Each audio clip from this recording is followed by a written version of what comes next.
Hey everyone, welcome to another Quickplay episode. And today we're picking up our journey with Akazo. And we're in the waterlogged tunnel. We're 4 strata deep, I think. And I believe we're level 12. Yes, we are. So a couple of things you'll notice if you've been following this is that I've switched over to a more classic UI. So this is the UI that the game originally shipped with. They are busy with a UI overhaul, and I was using that in my previous videos.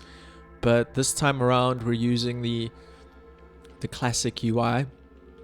The other thing is that I haven't played in about a week, so I can't remember anything about Akazo and his journey, which is a little bit awkward. So let's go have a look at what he's got in his inventory. And as I say that, I actually close everything, but what I actually want to do is look at what's equipped. So you'll see that the screens look different. There's no sort of paper doll inventory management. It's all very straightforward text-based stuff. So let's have a look. I'm wearing a leather cap, electrified iron battle axe. So if I look, I am probably good at axes. Yes, I am. So the other thing that I'm slightly concerned about is that because I don't exactly know where we are, I'm going to be relying on something to help me get back to Joppa. So let's hope we have something. Tools, yes. Joppa recoiler.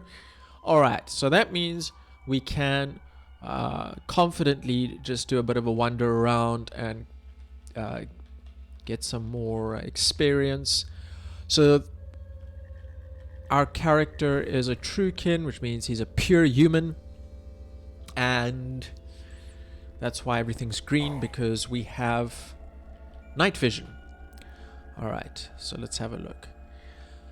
So why did I switch back to the classic UI? Well, as much as I enjoyed the original, or not the original, but the new UI, it relied a little bit too heavily on the mouse for me. And my favorite thing about playing roguelikes is the fact that I can ditch the mouse for a little bit and just get back to good old keyboard and keyboard shortcuts. Which to me makes it much easier to play. Speaking of which, let me get that mouse pointer out of the way. Alrighty. So here we are, just having a wander. It's clear that I've been here because there are things lying on the ground. And that's the other thing I like about this sort of classic UI, is that you can pass over things and see exactly what's been lying on the ground, what's lying on the ground. So there's an eyeless crab shell. I think there's been some updates to this game since I last played. I know there's a big one coming on Monday. So what have I been doing instead of playing Caves of Cud? Well, I have been playing Dwarf Fortress, which is probably a little bit deeper than Caves of Cud from a world generation point of view. And Dwarf Fortress has 2 modes. It has Fortress mode and Adventure mode. And Adventure mode is kind of similar to Caves of Cud, except maybe, like I say, a little bit deeper, but with less directions. So Caves of Cud is very, you know what your mission is, you know what you have to do. Whereas Dwarf Fortress Adventure mode, you have to kind of figure things out for yourself, make up your own fun.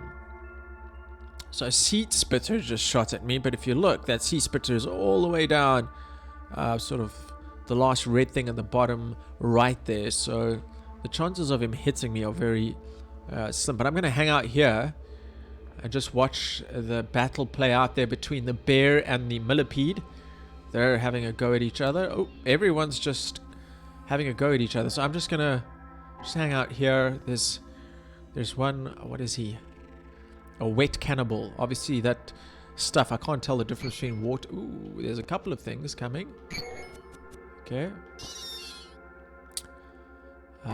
Let's take care of these. Alright, so sure, there's a battle and a half going on there. I'm going to try and switch this. There we go. So now we can see exactly what's going on. Uh, the beetle bum takes 1 damage from acid. Really? Okay. Alright, they're really going at it there. Hermit. So something's happened there. Oh, I see. There's like a acid situation going on. Alright, so the bear looks like he's out. There is a pig creature, a slug snout, which is problematic. What have I got in my inventory that helps me with missile weapons? I've got a pump action shotgun and a short bow. Let's reload. My desert rifle. Oh, I'm looking at the wrong screen, guys. Sorry. I've got a desert rifle ready to go. And then in my left hand, I've got something called Booby Bakaboo. Let me just look what. Oh, it's a leather whip. Oh, I recall now. We've got ambidexterity going on here. So level 12. This is a telling level. Because this is usually where oh, okay. So that's problematic. I'm going to switch back to this view just so I can see what's going on. Take a shot. Perfect. Okay. So that was a room full of bad dudes and ladies. All right. So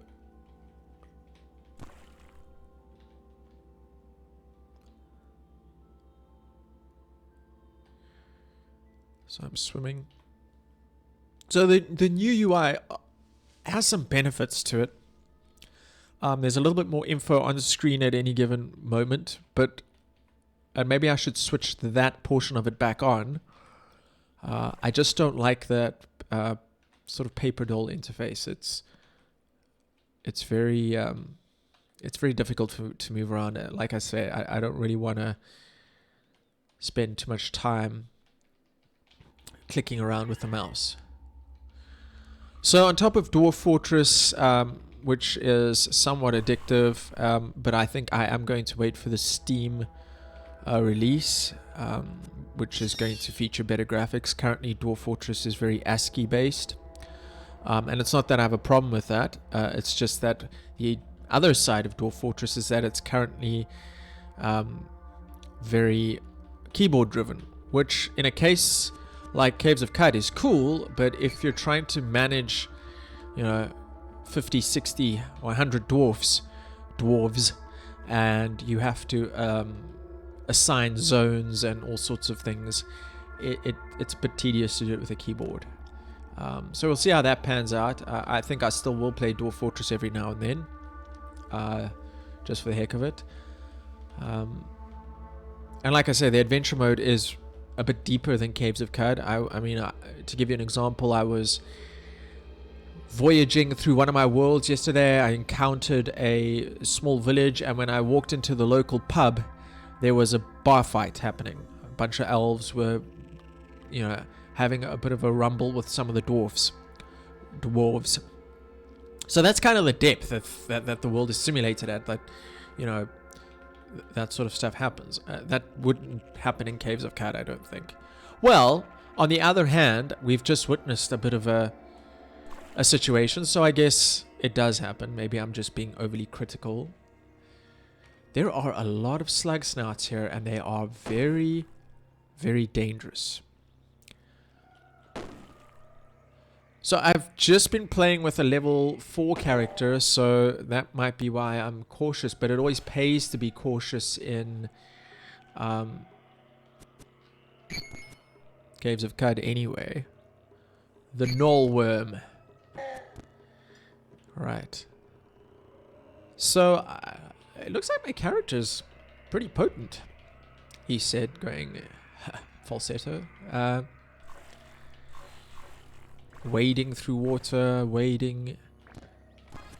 Oh, took him out. The other game I've been playing, which is kind of a fun coffee break roguelike, is Brogue. So Brogue also works like Caves of Cud, which is the whole map takes place on one screen. There's no scrolling. It's got a really nice mouse driven UI, so you don't really have to touch the keyboard. And its inventory and sort of collective picking up and game mechanics are simplified compared to something like Caves of Cud. So it is, as I said, a coffee break traditional roguelike, which means, you know, if you're taking a 5-minute break from work, Brogue is perfect. It doesn't consume many resources, so you can sort of leave it open, leave the window open, and jump into it whenever you're feeling somewhat bored or you need a distraction. Unlike Caves of Cud. Caves of Cud, I don't think I could, you know, play this, you know, in the middle of a work day, because I think you'd probably end up just doing this and nothing much else. Alright, so we're in a subterranean salt marsh. I think we're on a 5th level. But it doesn't matter anymore because we've got a Joppa recoiler, so when things get a little cray-cray, we can jump back to Joppa without a problem. So he has a bear, he has a crocodile. We're going to take aim at the bear. Yep. That hurt him. Nope, it did it. Well, now he's injured. Now he's badly wounded. Now he's... Okay, a crocodile should be easy to take care of, yeah. Croc's left forefoot. Can we pick that up? Yes, we can. Let's get it. Alrighty, let's keep going. Alright. Good one. Oh. Who is this guy that he's so... A wet trash monk wading through this under... He's got a wet, weird artifact. Alright, speaking of which, I do have an artifact here that I haven't identified. So let's examine that. Spring turret grenade. Nice. Alright. What are we gonna... Let's have a look at what this is. Croc's severed left forefoot adds HP base effects to cooked meals. Fantastic. I just want to have a look at what the situation is from a skills point of view. Okay, I've got all the cooking and gathering skills. I can probably do some work on my bow and rifle, my axe. I've got dismember, which explains why I've got a foot in my inventory. Okay, and dual wield. Alright, so this character is pretty good for combat. Yeah, we could probably work on the tactics a little bit more, and then maybe go with some tinkering or perhaps a shield, but I don't know if I'm going to go for shield right now. We've tried to keep the character as light as possible. So if I look at my equipment, yep, everything sort of does a lot to help or doesn't hinder me from a dodging point of view. Alright. Something's going on. Something's... Oh, it's one of those dudes. So one of the problems is that you can end up... Whoopsie. You can end up missing things on the other side of the screen, but you just hit shift and that disappears. Okay, so there's quite a lot of... I wonder if we're going to be able to... Let's reload our rifle. If we're going to be able to hit from here. I'm quite impressed with our ability to aim. Wawa weewa.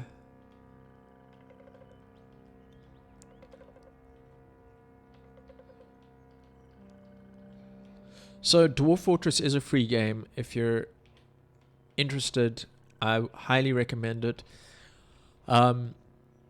The Fortress side of things plays very, very similarly to RimWorld, except I guess Dwarf Fortress, not I guess, totally sure that Dwarf Fortress is mechanically much deeper. There's a lot more going on there. It's got different levels, so whereas RimWorld's entire sort of system and management happens on sort of a flat surface. Dwarf Fortress has multiple levels up and down, and that kind of leads to the fact that you're a dwarf and you or a set of dwarves, and you can dig deep into the earth. Whereas RimWorld is sort of happening on one plane, as I said. The other side of that is that Dwarf Fortress, the characters are a little bit more, from a storying point of view, there's more going on there. There's a lot more, I was reading a story the other day that there was a battle and someone threw a vampire into the well, a well, or the water source for the dwarves. And basically, he infected that water source, and when the dwarves drank it, they all turned into vampires too. So that's the level of detail here. So we've got a bunch of books and a solar cell. Let's take care of that spider, and I don't want the charred corpse, so I'm just going to pick up things one at a time here. Oops, that defaulted to read. I don't really want to read. Not a big reader in Caves of Cud. Cool. Wow. He really went at me there. Okay, so I've been hungry for the last while, so I'm going to just quickly make a fire and choose some ingredients. Let's eat that. I'll throw in some star apple jam and maybe some vine wafer sheafs, and yep. Alright, so now I eat my meal. Alright, so I've got a mouth-watering dish. I've been inspired to create a recipe here, so this is a good one. Or okay, I'm gonna go with this. You create a new recipe: Akazo schnitzel over moist porridge, corpse, and balsamic yogurt. I think that in brackets there is probably a little buggy, but we'll forgive.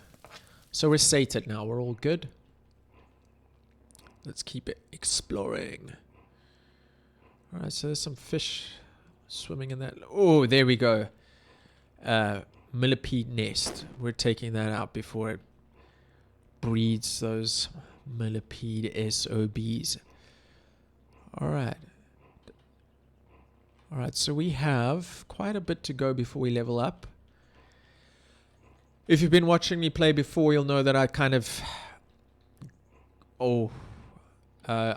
my goal is to get to a point where I've leveled up and then I'll stop playing. But today I'm not going to do that. I'm just going to play until I'm tired of playing.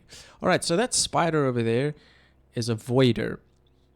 And if I'm not mistaken, he can teleport if you stand near him. Yep, there we go. He just teleported me. That's his defense. So if I go near him and try to take him out. Okay, so there was a null worm, and someone tried to take care of the void spider and dropped a shotgun shell in his death. Very odd that. I would expect the... Oh, there are those glow pads trying to take out that bear. And they are... How are they doing with that? Oh, we don't know. Alright. That reminds me, what can I do? Oh, I'm a true human, so I don't have any mutations. That's unfortunate. Alright. Let's reload our rifle. Get a full cartridge in there. 6 shots. And we're just waiting through the... Whoa, there's that nullworm. He's bloody. And now he's dead. Okay. So our character here is a bit of a force to be reckoned with at this point. Now I can't remember if we've actually made a trip to the 6 Day Stilt yet. But that should be a quest. No, we haven't. That's still the top quest there. So we've got 3 in our little quest thing, and I think we'll probably head to 6 Day Stilt after this. I think I have got a few books. If you aren't aware, you can trade books for XP, which is quite nice. Let's just have a look. How many books do we have? Let's have a look. Books. Ooh, we got quite a lot. Oh, we're gonna get quite a bit of XP out of this, assuming we survive, of course. I'm just still a little bit curious about the rest of this cave, so we're gonna keep going through. All right. Oh, I really don't like these. Let's mark.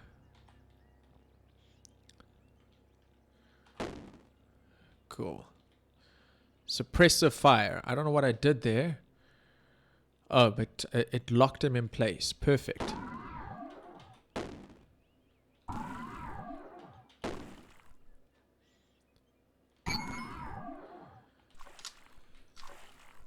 Alright. So, if I remember properly, I should have quite a lot of ammo. Yes, I do. Yes, I do. Okay, great. Alright, let's take care of this guy. Oops. Not always a good aim. Slimy, wet croc corpse. Alright. So it is nighttime, I assume, because there's little glowworms everywhere. Let's see them flickering. And we keep going through our little quest. Alright, I'm going to take care of that. You'll see there's that little robot that's currently standing in the light. Yeah, got rid of him. Because he's dropping things everywhere. What is he dropping? A weird artifact. Yeah, that's a mine. It's very much a mine. Oh, we're being surrounded by scavengers. They don't stand a chance. Alright. I think, as much fun as it's been, I think it may be time. Sure. Oh, this is a Snapjaw Warlord. He doesn't really... Ooh, I just picked up a corpse. Not useful. I picked up 2 Snapjaw corpses. I would like to drop both of them. Thank you very much. Alright. With that, I'm going to do this. I'm going to use my Joppa recoiler and activate it. You are transported, and here we are, back in good old Joppa. So, what do we want to do? Argive has restocked his inventory. Nice. What I'm really hoping for is that Tam has restocked his inventory and see if we can get rid of some of the stuff we're carrying.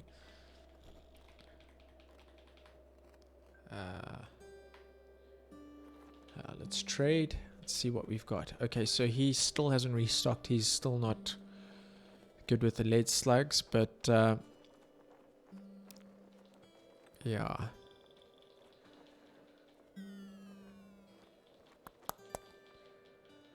Just looking for something that's probably worth selling, but I think all of the stuff is...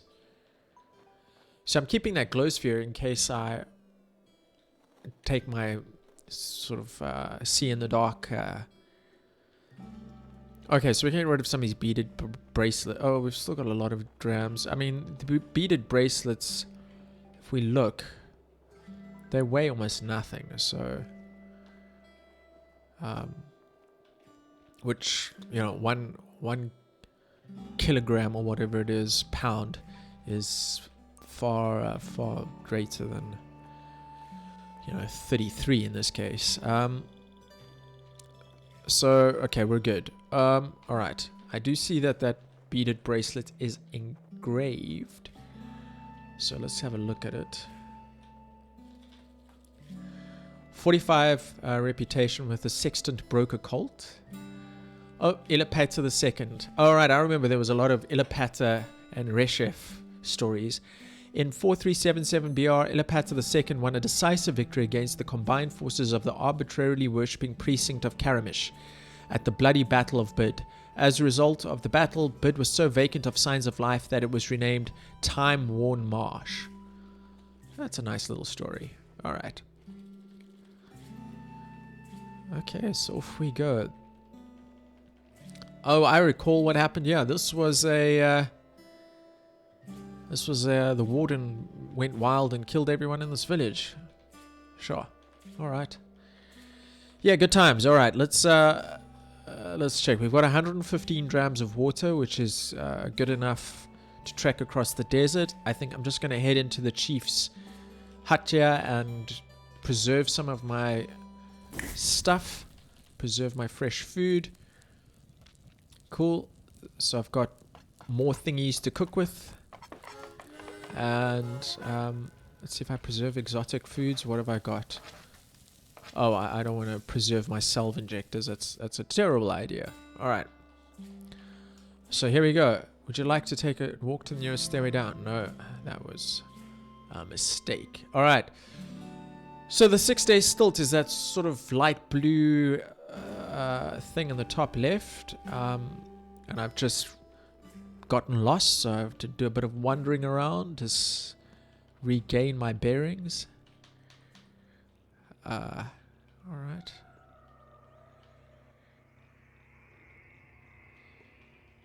The other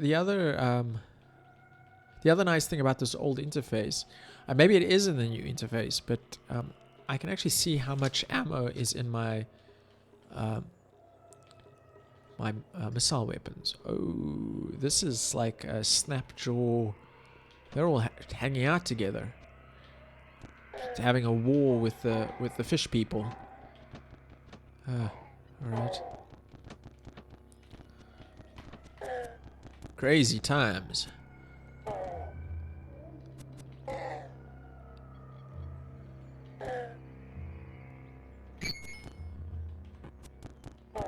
I've sort of put myself in a position where I'm surrounded, but I've got quite a lot of health. All right. Oh, there's some sort of face mask. Yep. So I'm gonna get that this mask, whatever. And then crocussons. I don't know what shoes I'm currently wearing, so I'm gonna go have a look at that shortly. All right, cool. Let's just go have a look at what I've got equipped on my feet. Salt encrusted sandals. All right, let's just remove that and add the crocussons. All right. So it's moccasins made from crocodile leather. What is this light blue one? Snapjaw Warlord. All right.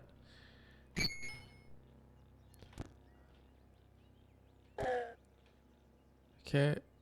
Snapjaw Corpse. Oh, this dragonfly wasn't happy with what just happened, so I'm going to just take him out.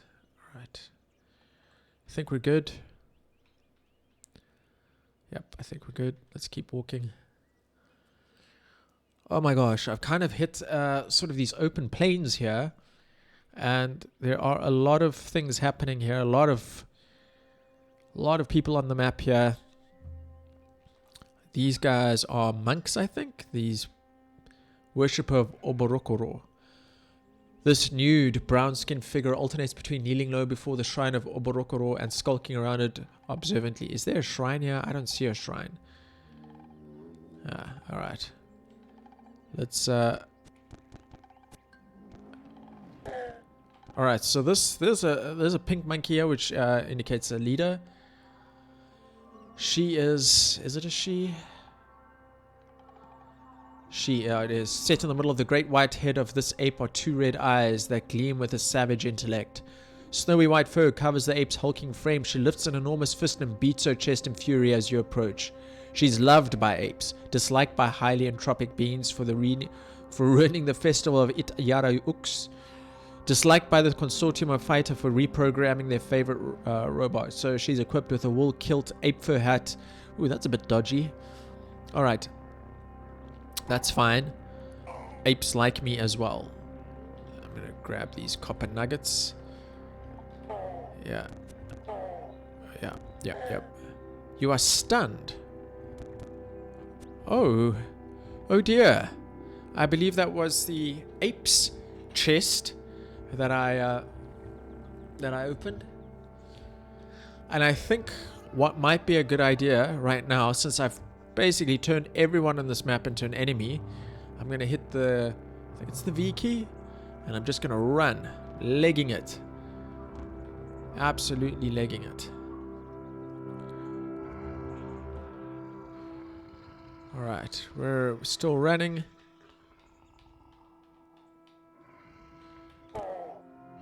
Someone started a bushfire there. And I'm still trying to get free of this. There are so many snapjaw scavengers in this place. It's crazy. And the sun is going down. So, I mean, I think I need to check this out. But one of the things that... There's two things that Dwarf Fortress Adventure Mode does, I think, a little better than Caves. And that is the different modes of movement. So Caves basically has walk, which is the default mode, and then run. Dwarf Fortress has a couple of modes from sort of sneak, stroll, walk, jog, and then sprint, I think, which changes how your character moves. And one of the benefits, I guess, is that in sneak mode you can actually sneak. I don't think there's any kind of sneak mode in CUD. And then one of the other things that Dwarf Fortress does from an immersion point of view is that your character actually gets tired, and so sleep is quite useful. You can sleep in CUD, it's just doesn't do anything really. It has no benefit. So I don't know if that's going to get added, or if that's just always going to be that way. I mean, this is still in early access, so you don't know what's going to be added or what's going to be taken out, actually. Alright, let's have a look. Cloth robe.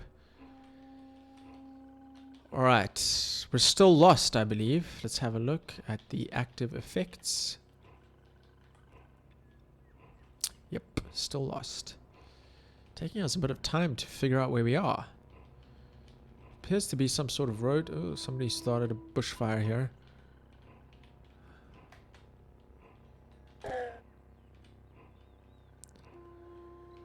Okay. Oh.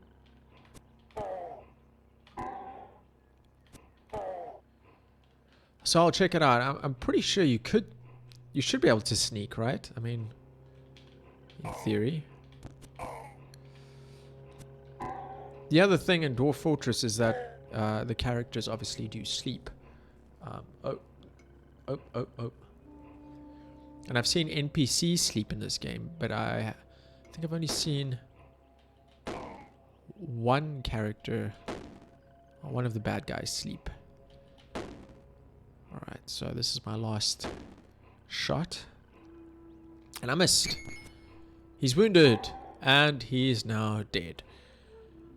So, my reputation with the Mompongo increased by 90. I don't know who that is, but if we encounter them later on, they'll dig me.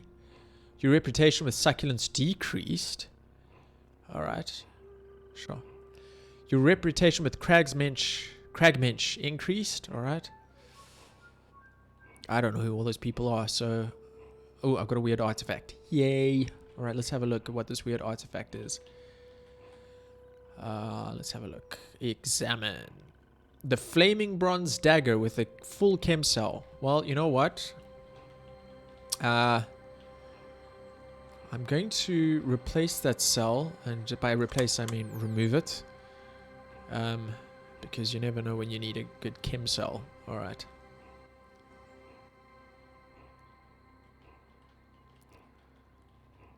Just snapjaw scavengers for days. Just tons. And the annoying thing about them is that they don't really give you much XP. So, I mean, every time I kill one, I get like 1 XP. It's just not even worth it, actually. Because I've got like 6,000 XP, roughly, to get. And, you know... I mean, and the quote-unquote treasures we're picking up are a joke. Alright, let's keep going. Oh, I've regained my bearings. Well, that's lovely. Alright, what am I doing? I'm busy pushing all the wrong keys. Alright. So we got quite a few tiles. Now we're in the desert. Very cool. In the desert. This journey is actually pretty easy. Oh, it's doing some thinking, is it? Alright. And I love the desert biome. Look at that. Just the little sort of sand animation there. It's very cool. So I've regained my bearings, but I'm also hungry. So I'm just going to make a fire. Choose some ingredients. So I'm going to try some crab jerky, worm jerky, and some star apple jam. Let's see what we get. Oops. There we go. Rummaging, you find these ingredients: some crab jerky, star apple jam, some worm jerky, and a deserted cracked lens. Alright, well, okay. Oh, cool. Right, alright, cool. Oh, okay. We're nearly there. Alright, the 6 Day Stilt. Here we are, we've arrived. 1500 XP for making our pilgrimage. I've completed the quest. And this is a 6 Day Stilt. Ladies and gentlemen, I'm going to leave you there. I hope you enjoyed it. We'll explore the 6 Day Stilt a little bit more in the next video. Thanks. Don't forget to like and subscribe and switch your notifications on if you're enjoying the Caves of Cud playthroughs. It's pretty much the only videos that are kind of getting me any views at the moment. So, shrug. I'll keep doing them. Okay, cheerio, bye.